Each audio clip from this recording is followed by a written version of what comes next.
Well, good afternoon, everyone. We just had a lunch meeting by conference call this time, aware of the growing concern about the rise of coronavirus, and we adjusted our meeting to reflect our concern about it being extra safe in conducting what we believe is essential work for the American people. The subject of additional coronavirus relief is on the minds of lots of our members. You've already spoken to probably Senator Collins, Senator Romney, and others who've been meeting with Democrats about a possible way forward. We received a proposal through a letter from Speaker Pelosi and Senator Schumer last night. Let me tell you where I think we are. Leader McCarthy and I have been in discussions with the Secretary of the Treasury and the President's Chief of Staff to try to ascertain what the President would actually sign into law. And I think we have a sense of what that is. I laid that out in the call that we had just a little while ago. We're going to send that out to all the offices and get some feedback to see how our members react to a proposal that we can say for sure would be signed into law. I think the one thing we all agree on is that we don't have time for messaging games. We don't have time for lengthy negotiations. The issue is, do we want to get a result? And I like to remind everybody that the way you get a result is you have to have a presidential signature. So I felt the first thing we needed to do was to find out what the President would in fact sign. We believe we've got the answer to that. We're vetting that on our side, and then we'll let you know later whether we think there's any way forward. But certainly we know we can say, I hope, that this is something that would be signed into law by the President, be done quickly, deal with the things that we can agree on now. And I think we all know that after the first of the year, there's likely to be a discussion about some additional package of some size next year, depending upon what the new administration wants to pursue.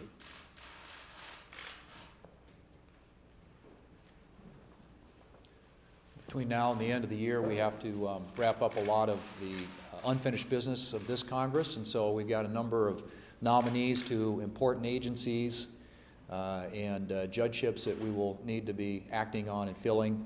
We've got to fund the government, obviously, and of course we have to pass a defense authorization bill as well, all of which we will have to try and get done hopefully the next week or two, depending on how much cooperation we have.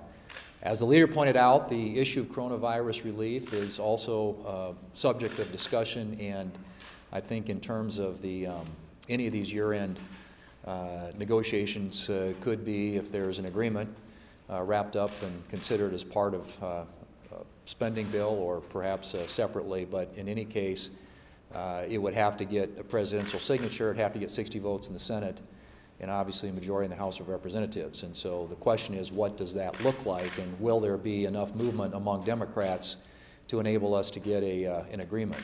And I think what we've seen, of course, so far, we have now, not once but twice, passed, or I shouldn't say passed, but gotten 52 Republican votes in the Senate, a majority, if you could pass it at a majority in the Senate, for a bill that provides funding for vaccines, that provides funding for schools, provides additional assistance for unemployment insurance, and also replenishes the PPP program, which helps a lot of our small businesses who are struggling and the workers who work there. Those are all things that the Democrats say that they agree upon, but they have insisted, at least up until now, on a bloated messaging bill on the order of a couple $2.5 trillion or thereabouts, which is something that obviously would not pass in the Senate and get signed into law by the President. So the question is, what can we get through the House, 60 votes in the Senate, and a presidential signature on? And I would hope that in the course of the next couple of weeks, as we are debating the year-end issues, that we can get some agreement on something that fits those basic parameters. Like I said, we had all but one Republican who have now voted not once but twice for a bill that addresses those critical needs and things that I think both sides agree need to be addressed. But it will require a level of cooperation and compromise from the Democrats that we have not seen or witnessed yet in order to get that done. But I'm hopeful. I think the American people need help. They need relief. Our small businesses need help. Our frontline workers need help. Our schools need help.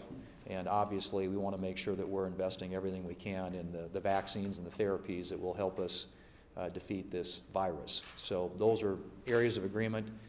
Bipartisan agreement. The question now is whether or not Democrats are going to come to the table in a meaningful way and help us get something across the finish line.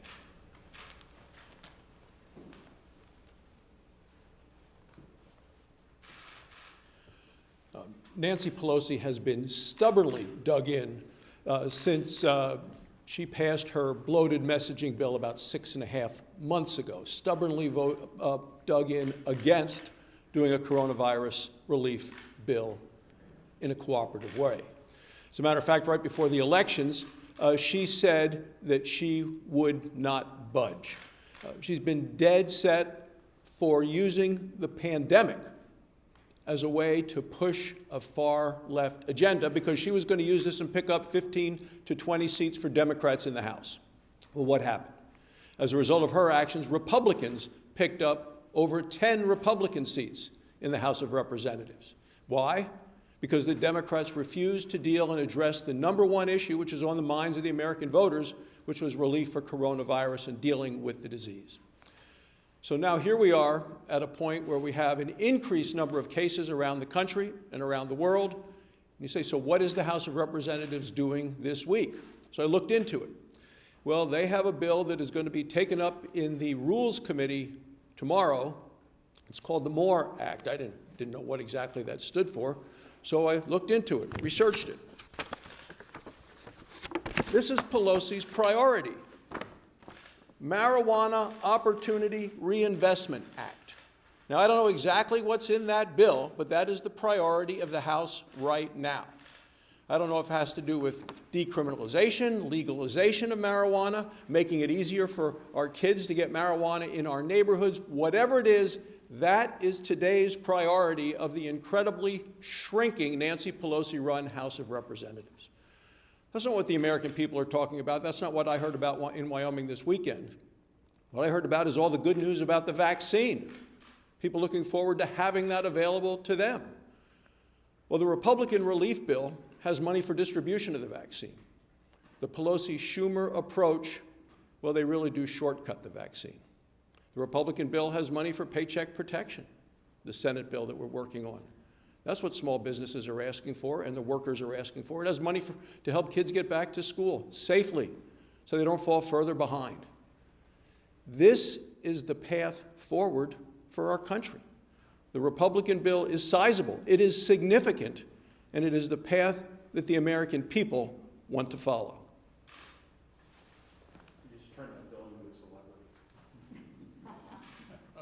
I think also safe to say that today Senator Shelby said we were making real progress on the omnibus spending bill. I know on the part of the labor education bill, I think we're down to only discussing report language with the full committee help. We're going to close that out. The four members, House and Senate, have worked through that bill over the last couple of weeks now, and I think we're getting to a good place there. I hope we are with the rest of the bill.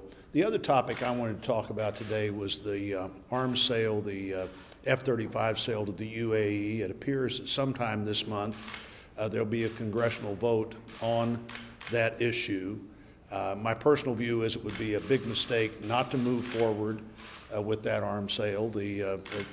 Israel is supportive. I think it may be the only thing that Netanyahu and Gantz had agreed on since they formed their coalition government, that this sale should go forward.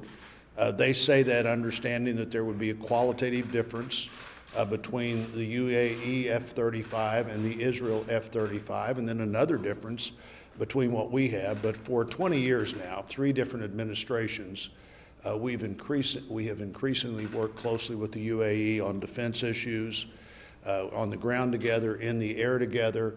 in at least 6 different extended deployments. The UAE has been there. Clearly, the Abraham Accords, what's happened with Bahrain following, and I think others to follow that, will be impacted by whether we continue to have the kind of cooperation on defense issues that we've had with the UAE, again, for 3 different administrations. That will come up. It will not successfully be stopped by the Congress, I don't believe, but it's a debate that we ought to be thinking about. I certainly think we should continue with that arms sale. First, I want to welcome back my senior senator, Chuck Grassley, to the United States Senate and our work schedule. Whether Chuck is working from his Iowa farm, whether he's working from his office here in the United States Senate, or whether he's teleworking because of the virus, Chuck Grassley works. He is always working. Many of you have probably heard the Chuck Norris jokes out there. You know, the dark is afraid of Chuck Norris. Well, we have our own Chuck Grassley jokes too, and right now the COVID is afraid of Chuck Grassley. So we are just very thankful to have him back and in good health and continually working for Iowans. He is just such a tremendous asset to our great state of Iowa, and we wish him continued health. As we are approaching the end of our congressional session, we do have a number of things that need to be done, and I just want to address 2 of those that some of my colleagues have already mentioned. One is making sure that we have a coronavirus bill that is done. Just earlier today, our governor of the great state of Iowa, Kim Reynolds, did state that Congress needs to come together and get a bill done. We have people across the state of Iowa and across this nation that are hurting. We want to keep a strong economy. We want to keep our citizens safe and healthy. And then finally, we do have the National Defense Authorization Act that is hanging in the balance. We need to work together to ensure that we get this completed. We have done this for many decades now in a bipartisan fashion. We need to do it again. It includes a lot of provisions that are very good for our servicemen and women. Things as simple as body armor for females, body armor that conforms to the size and shape of a female. So simple. Well, that's included in this National Defense Authorization Act. So it is vitally important that we are putting our service members, their safety first, and getting that over the finish line. So I'm just encouraging our Democrats, come back to the table, let's work through these issues, let's get the NDAA done, and let's get this coronavirus bill done. Thank you. Well, I welcome everyone back. I hope you had a blessed Thanksgiving. It's, of course, December 1st, and we still don't have a coronavirus relief package that has been passed, signed into law by the president, and is providing relief to the American people. Look, people are hurting. They're beyond frustrated with this whole exercise. Republicans have put forward a package that, as the leader has emphasized, can actually be signed into law. One that provides assistance to schools and students, one that provides assistance to our hard-hit small businesses, one that provides additional resources for testing. So why don't we go ahead and pass what we can all agree upon, what we know can be signed into law, and then we can debate and negotiate and give further consideration to additional measures. As it relates to small businesses, I'll tell you, Hoosier small businesses have been absolutely hammered, as have so many others around the country. A recent NFIB survey indicated that nationally, 75% of their members would either consider or would go ahead and apply for a second round of PPP assistance, the sort of assistance that is included in the Senate package. So whether it's PPP assistance or inclusion of the Restart Act, the legislation, bicameral, bipartisan, that I put together with Senator Bennett of Colorado.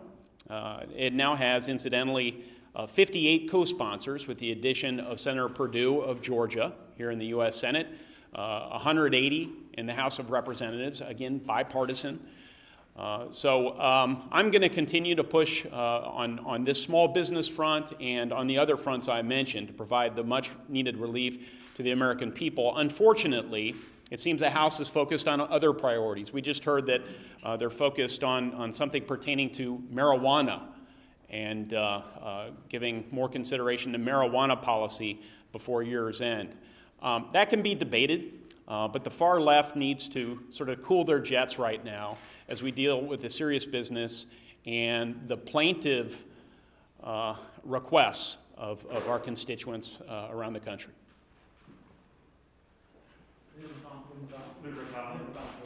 On COVID relief, you alluded to the bipartisan framework that came out today. Have you had a chance to look at that? And since you're talking about the importance of the president signing something, the House would have to pass something too. So why wouldn't a bipartisan proposal that could potentially also pass in that body be a better way to go? Yeah, we just don't have time to waste time. We have a couple of weeks left here. Obviously, it does require bipartisan support to get out of the Congress, but it requires a presidential signature. And this government is in place for sure for the next month. And I think the place to start is, are we actually making a law, or are we just making a point? And I think the way you make a law for sure is you know you've got a presidential signature. So we'll see how it goes forward. I think the one thing we all agree on, as I said, waiting till next year is not an answer. We need a targeted relief bill, including things that we can agree on. The House Majority Leader has said that House Democrats are likely bringing back earmarks next year. Some of your Senate Republican colleagues say that with Biden likely being in control of the administration, Republicans should consider bringing back earmarks here in the Senate. Do you have an opinion about that? Take your mask down and say that again. Earmarks. House Majority Leader Steny Hoyer says House Democrats are bringing back earmarks next year. Yeah, I haven't given any real thought to that. I did hear that Hoyer said that. That's a decision, obviously, the majority's decided to make over there, and it'll be interesting to see how the Republicans in the House respond to it. Yeah. In terms of the timing for a COVID relief bill, does it need to ride on the government funding bill? What should we expect kind of on a horizon when it needs to come out, when it needs to come to fruition? Well, first, we're working really hard to finish up the omnibus bill, as Senator Blunt pointed out. Obviously, given the challenges of moving things across the Senate floor speedily, that would be a vehicle to add on whatever coronavirus relief bill we know will get a presidential signature. And obviously, as was discussed earlier, it'll have to have Democratic votes to get through the House. But I think it'll all likely come in one package. Given the concerns you've raised over the years about the electoral process, integrity in the election, why have you not spoken out, and why have you been quiet amid the president's claims that the election has been rigged and it's been stolen from him? As I've said repeatedly, we have this government for the next 3 weeks for sure.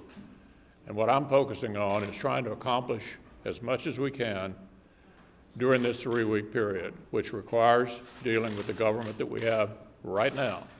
The future will take care of itself. As I've said repeatedly, we're going to go through these processes. The Electoral College is going to meet December the 14th. There'll be an inauguration January 20th. You keep saying that the president, you want a bill that would pass COVID relief that would have the president's signature. But he's been far apart from Senate Republicans. He's been willing to go as high as $1.8 trillion. Are you coming up on your number? And is there anything from the compromise package that you saw today, which included state and local aid? Yeah, well, what I'm doing, maybe I wasn't very clear about, what I'm doing is talking to Secretary Mnuchin, who's been deputized by the president, to indicate what he's willing to sign. And Leader McCarthy and I went over with Meadows and Mnuchin this morning, for sure, what we know will get a presidential signature. That's where we began the discussion at lunch today. I'm sending that proposal to all offices. It's probably been done by now. We're going to get feedback about how our members feel about it, and then to determine the way forward. Yeah. Is the judicial that nomination dead, or do you think you will be able to try to reconsider that before March 20th? Well, as you may recall, I changed my vote and made a motion to reconsider, so we can reconsider it in the future. Thanks a lot, everybody.